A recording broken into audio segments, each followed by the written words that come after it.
That's the nerve of the project without any proper, well-organized research plan. Because without that, it is quite impossible to complete the project and to reach any conclusion whatsoever. So, say for example, we have person A and person B, and person A uses smartphone, plays video games all day, and person B does not have a smartphone and does not games all day. So Okay, we can one deduce minute. that. 1 minute. Please share your screen. You have not shared your screen. Just share your screen, please. Meghna, please share the screen.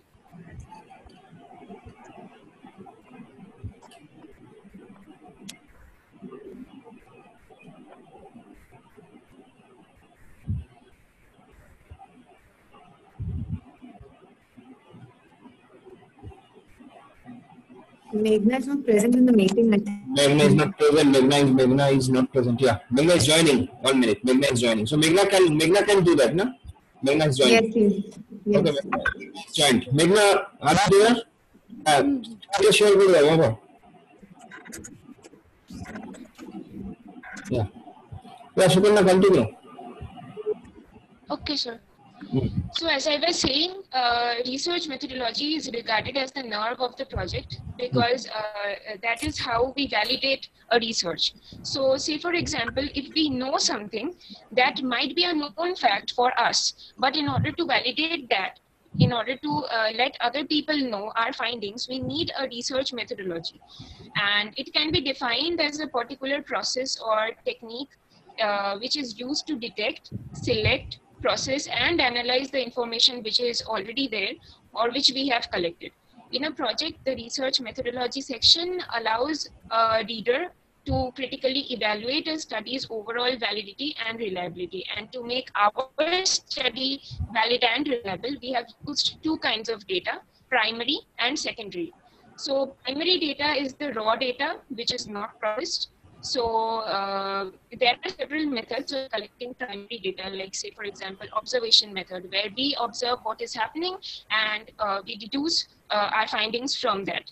Then there is the interview method and also questionnaire method. So for this particular study, we have used questionnaires for collecting our primary data.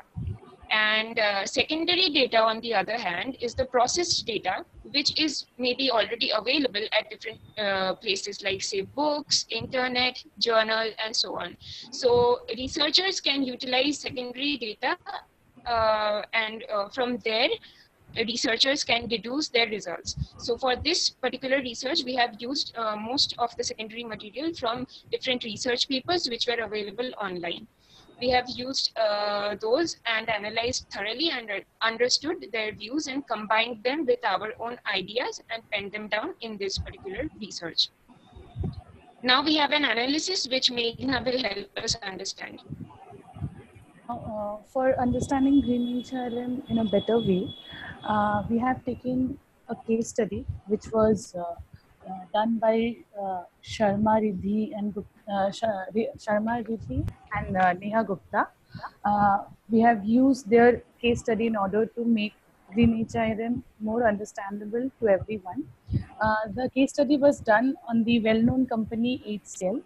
So HCL Technology Limited is an Indian global IT services company. It offers services including software consulting, enterprise transformation, remote infrastructure management, engineering and R&D services, research and development services. One of the main important aspect of this HCL technology is that it regards employees first and customers second strategy. At HCL, employees are given room to think freely, create innovative solutions, and participate and contribute to HCL revenues. Now, HCL has taken different green initiatives in order to strive more in the market. The company was the green initiatives taken by HCL can be understand by the awards or the recognition that they have received from the past few years. The company was awarded. The company won international recognition for this strategy of their employee first and customer second. And in the year 2013, HCL won the Asia Pacific Enterprise Leadership Award because the company has taken into consideration the different areas which will promote sustainable development and corporate responsibility. The company also worked in accordance with the ISO 14001, and recently HCL has been honored with the Global Sustainability Leadership Award 2014 under the category Best Community Action at the World CSR Congress. Now, the initiative taken by them is first sustainable initiatives. Like as I have discussed before, what is sustainability all about? Uh, they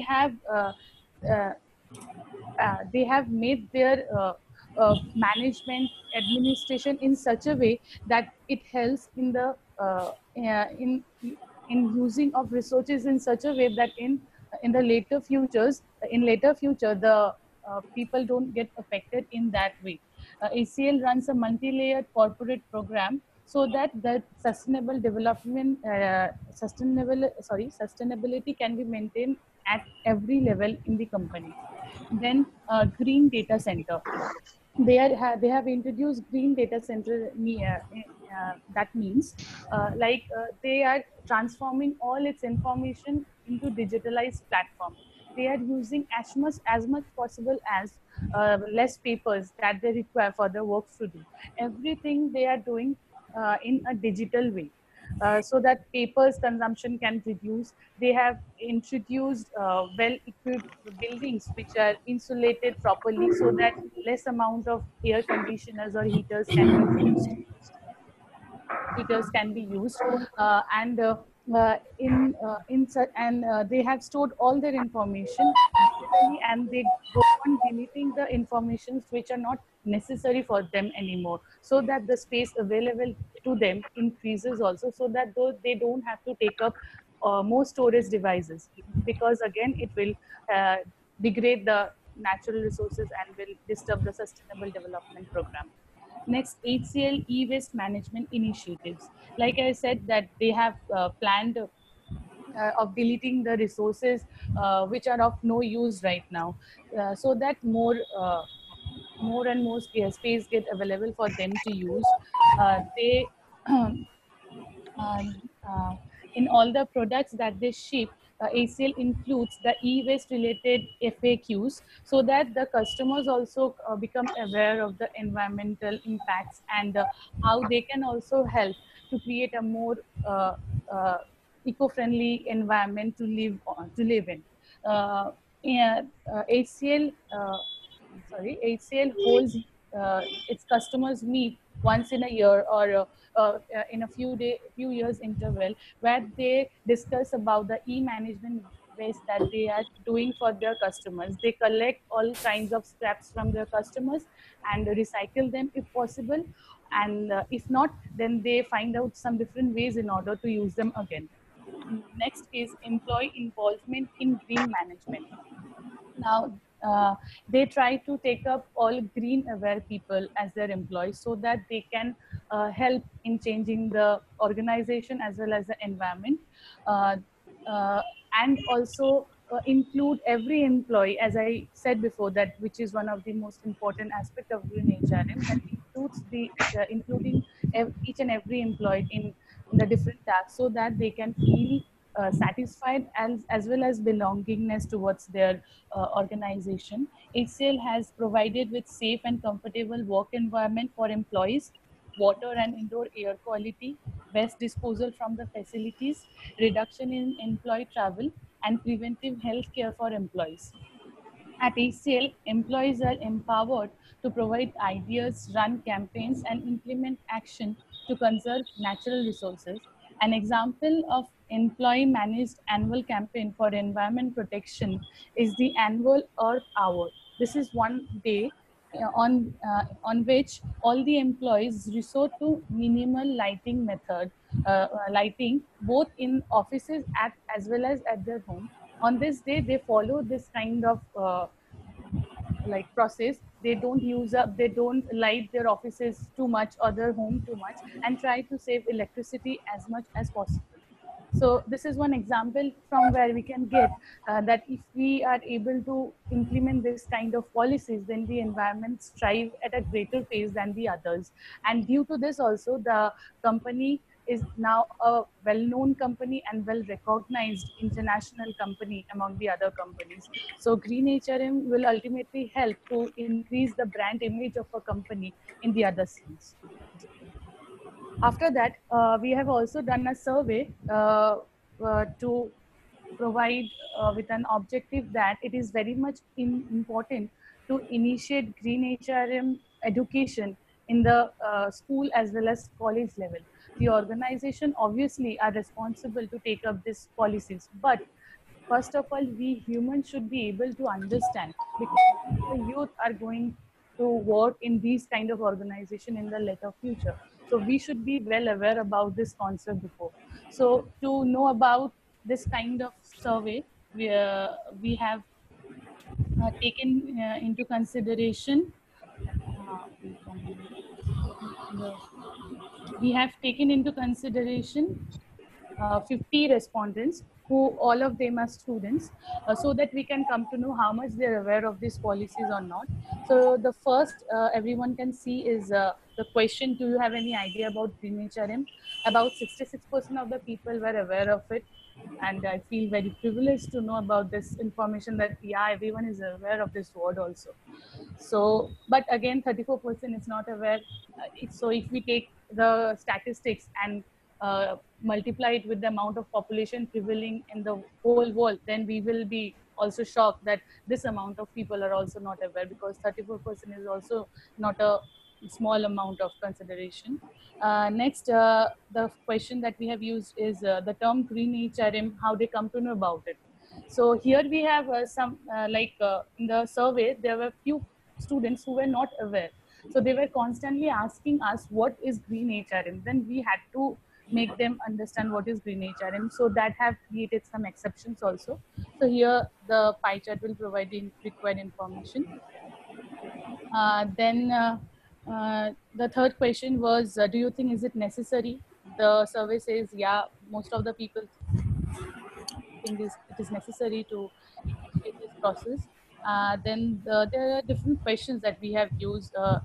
Do you feel it is important for the educational institution to start creating awareness? Many of them told yes, about 72%. Sustainable and development is an important part of Green HRM. Do you agree? So here we can see a mixture of answers prevailing about they agree or don't. Most of them agree with it.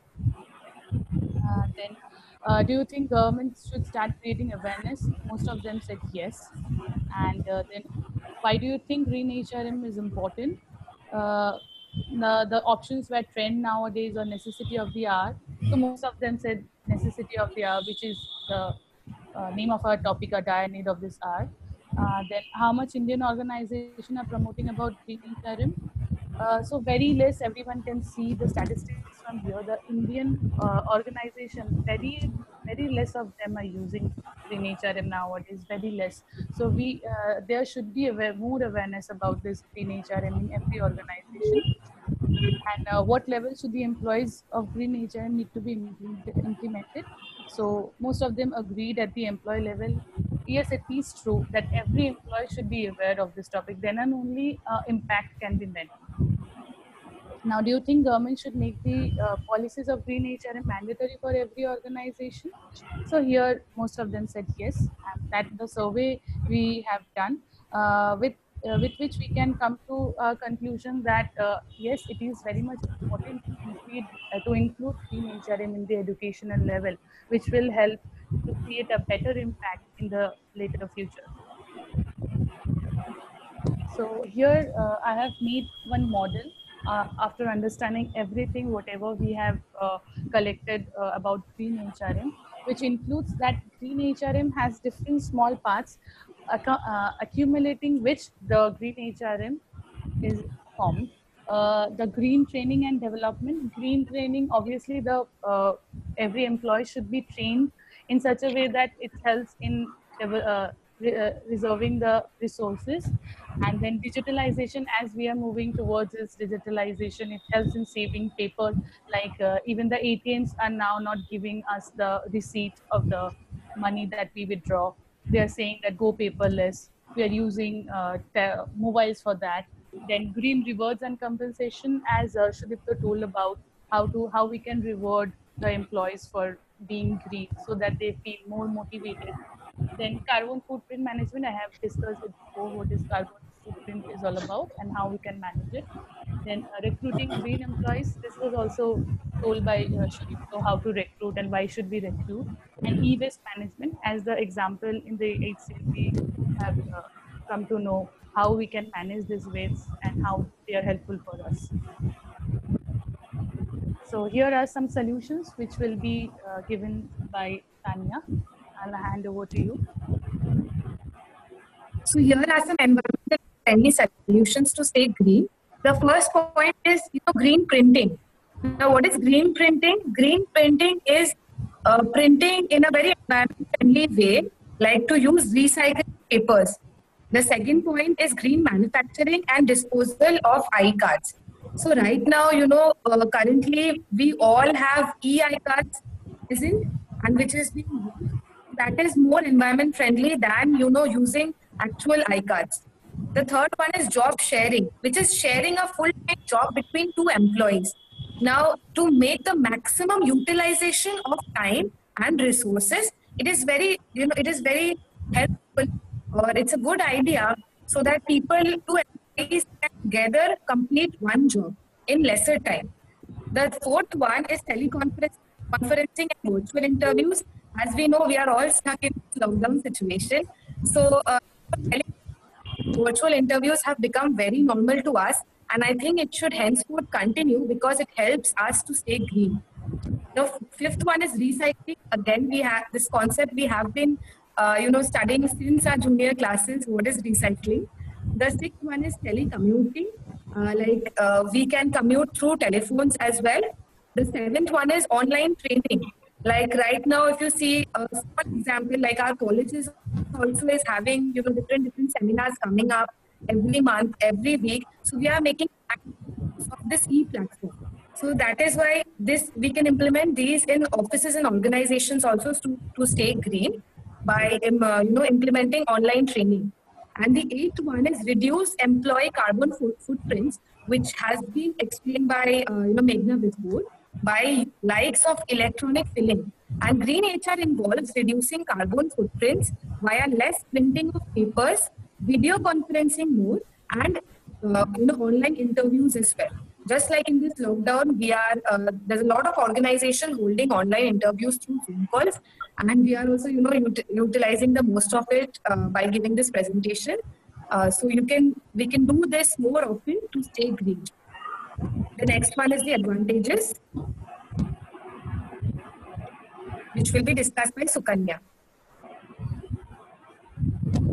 Yes.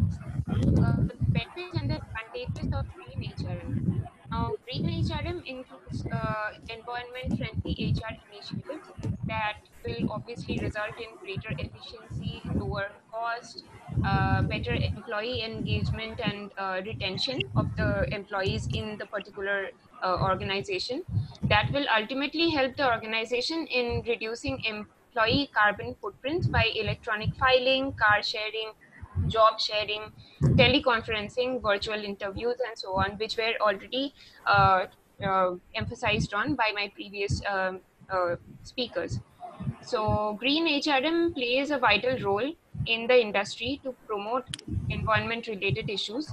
Organizations should formulate HR policies and practices and give the employees training in increasing the awareness about environment and implement the laws related to the environmental protection. And so there are some points which I would like to read out because we are on a time crunch. To help companies in bringing down costs without losing their talent, organizations can get huge growth opportunities by being green and creating a new friendly environment, which helps in enormous operational savings by reducing their carbon footprint. It creates higher employee satisfaction and commitment towards their jobs, which ultimately leads to a higher productivity and sustainability. It establishes a culture of having concern for well-being and health of fellow workers. It increases the retention rate of the employee.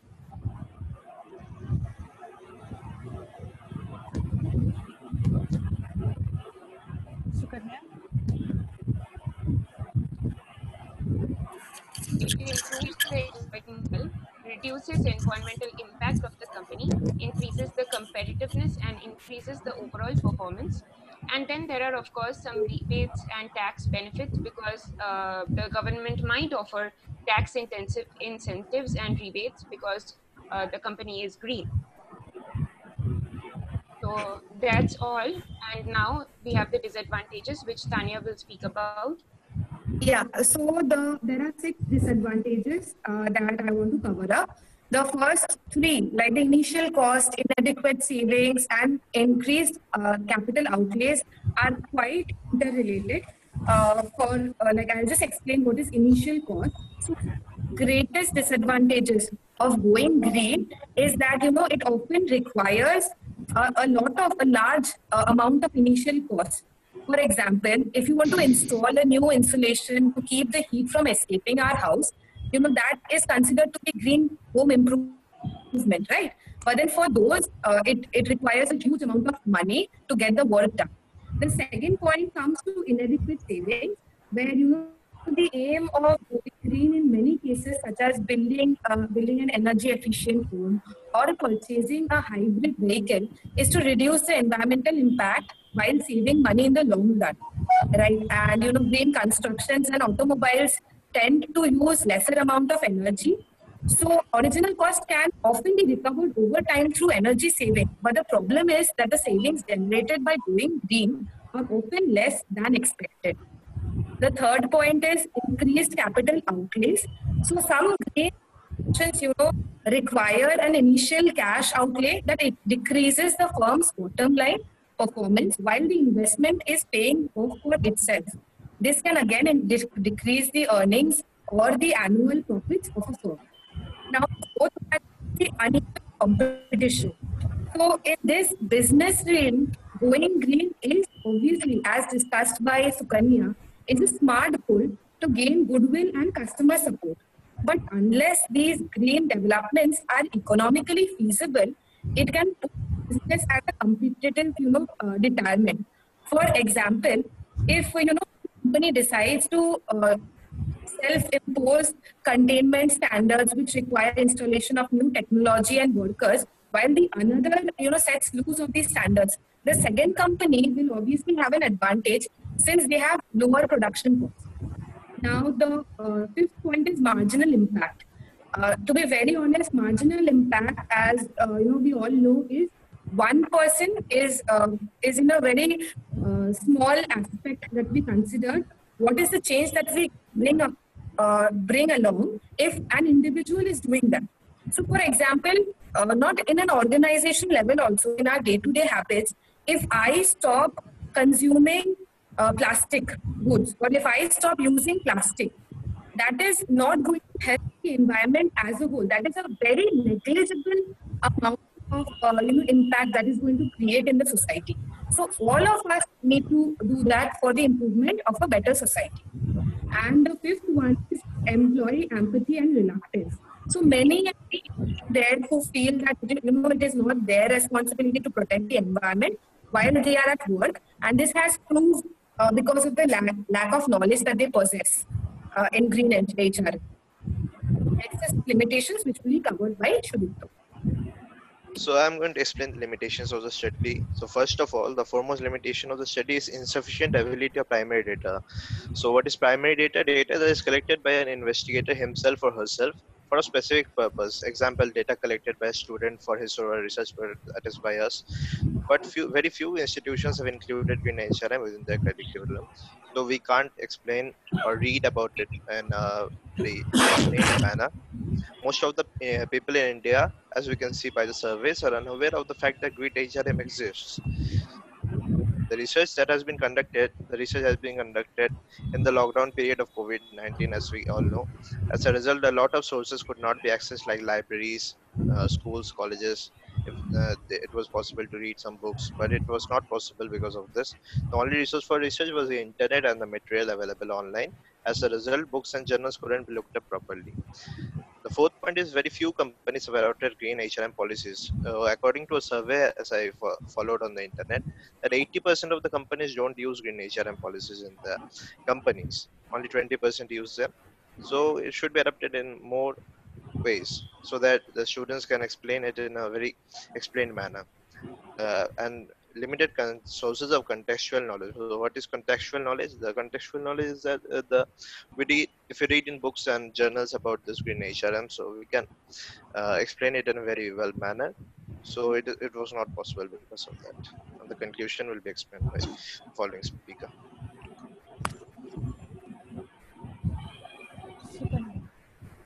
So in order to conclude, I would like to summarize what my previous speakers have talked about. So in the beginning, we got to know what HRM is and what is its difference with green HRM.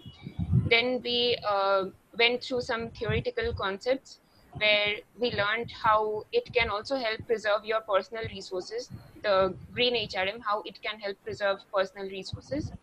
Then we went through the advantages and the disadvantages. We have also learned some points on how to implement green HRM at workplaces, how we can help employees become green employees, how we can assess their performance based on environmental criteria, and so on.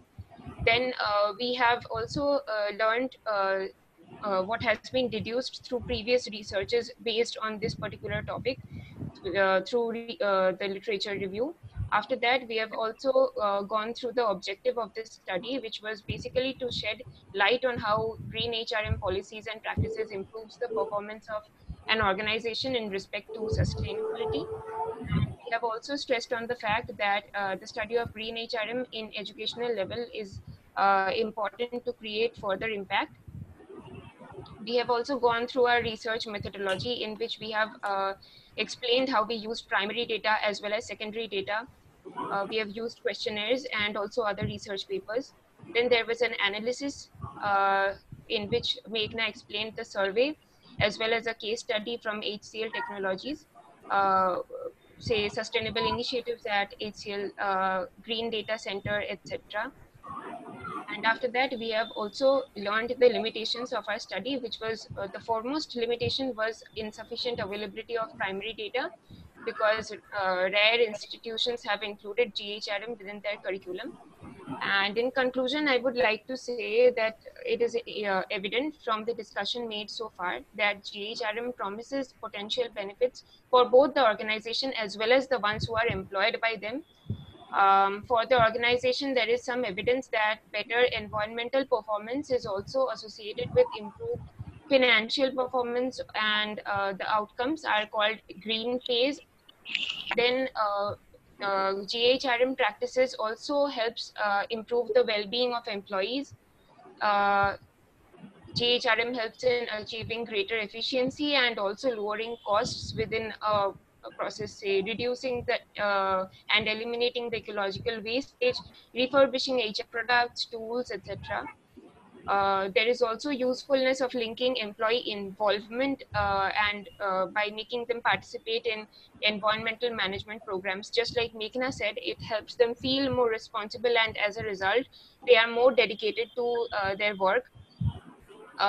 Unions and employees can also adopt green HRM policies and practices that help safeguard and enhance workers' health and well-being.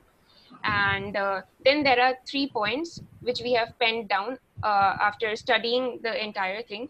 The first is that the first facts that we can derive from our project is that the employees recruited according to their environmental cognizance results in achieving higher job satisfaction when they are more involved in the decisions and the day-to-day operations.